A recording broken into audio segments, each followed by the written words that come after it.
নমস্কার, আশা করি সবাই ভালো আছেন। তো আপনাদের কাছে নতুন একটা ট্রিক দেখাবো। ট্রিক বলতে ইনফরমেশন ঠিক।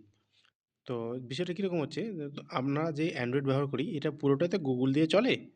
তো সেই গুগলে আমরা কী সার্ভিস পাই? যেমন ধরুন ইউটিউব পাই, জিমেল পাই, কন্ট্যাক্ট পাই, ড্রাইভ পাই, উম কন্ট্যা আপনার গুগল পেমেন্ট যেটা জিপে আছে সেটা পাই। আ এর প্লাস গুগল ফটোস পাই।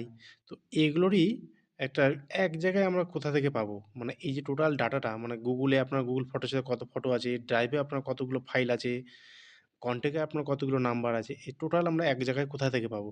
তো সেটাই আছে গুগল আপনাকে যেতে হবে গুগল ক্রোমে। গুগল ক্রোমে লিখবেন গুগল ড্যাশবোর্ড। আমার অলরেডি খোলা আছে গুগল ড্যাশবোর্ড।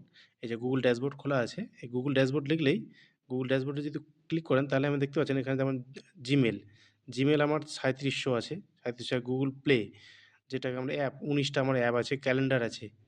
আ গুগল ক্রোমে আমি লাস্ট কবে কী ব্যবহার করেছি, এই বিষয়ে সেটা হয়েছে। আচ্ছা কন্ট্যাক্টে আমার কটা কন্ট্যাক্ট আছে, ড্রাইভে আমার কটা ফাইলস আছে, গুগল ফটোসে আমার কটা ছবি আছে। আর টাস্ক যদি আপনি গুগলে কিছু লিখে রাখেন সেটা পাবেন। এর বাইরেও যদি আপনি জিপে ব্যবহার করেন তো জিপেটাও এখানে দেখাবে যে আপনার কোন আইডিতে কি জিপে চলছে। তো সেটাও আপনি এখানে পেয়ে যাবেন। তো এটুকুই আজকে। যদি ভিডিওটা ভালো লাগে এবং আপনার যদি ইনফরমেটিভ মনে হয় তাহলে অবশ্যই ভিডিওকে লাইক অ্যান্ড শেয়ার অবশ্যই করবেন। আর চ্যানেলটাকে সাবস্ক্রাইব করতে ভুলবেন না। ধন্যবাদ।